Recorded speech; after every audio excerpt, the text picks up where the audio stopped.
Регионал история Долай музейинда ушаклары каршылады музеограф Татьяна Авраменко. Экскурсия чекетти гириш хаберлеринден аңгылар уйгун ушакларын яшларына göre. Үйренчилere аннаттылар гагаузларын geçmesi için Balkan topraklарından Буджак кырларына. Музей en büyük Moldova'nın Ülen tarafında. Onda 80 binden ziyade eksponat var. Muzey annadır göçmenler için аңгылары geldiler burayı 18. asırın sonunda.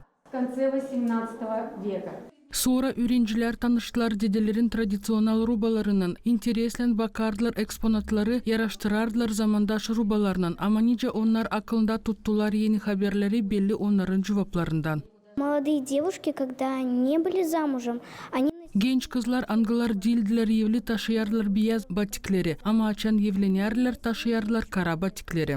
Мне понравилось, как показывали одежду, которая... Ben beğendim rubaları аңгыларını şimdi taşımarlar bu dedelerin rubaları. Ayrı bir yer verildi müzik instrumentlerine аңгыларında çok yıl Gagavuz müzikantlar çalardılar. Нам показывали музыкальные... Bize müzik instrumentlerini gösterdiler de en pek sevdim gaydayım. Çiftçilik zalasında öğrenciler kaybettiler kendi bilgilerini, onu ani hayvancılık hem yer işleme göçmenlerin çalışmakları uşaklara anladardı. Gagavuz halk istoriyası derslerinde öğreticisi Alla Georgievna kısa ekskursiyası verdi uşaklara kolaylı görme kendi gözlerinden ne kadar zahmet lazımdı bereketi büyütmediğini. Я считаю, что... Ben sayarım hani dedelerimiz pek çok işlerdiler. Muzeograf anlattı 1906 yılın Komrat kalkıntısı için hem Andrei Galatsan için. Hep öyle uşaklar öğrendiler, anitayları önemli haberleri vererler çan düğülmesinin yardımından. Önemli haberi açıklama diyeni çana duyarlar da insan meydana gelerdi. Muzey dalgalandırdı uşakları.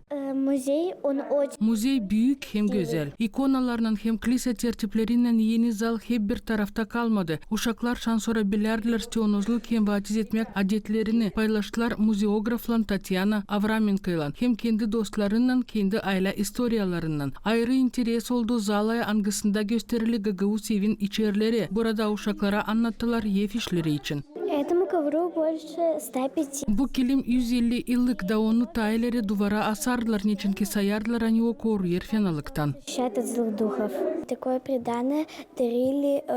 Böyle çiğiz vererdiler kızlara. Geniş duyguları pedalandırdı ekspozitsiya hayvanların çuçulaları, yaban domuzu, sincap, kuşlar hem mamontun dişi. Мне больше всего понравились летучие мыши,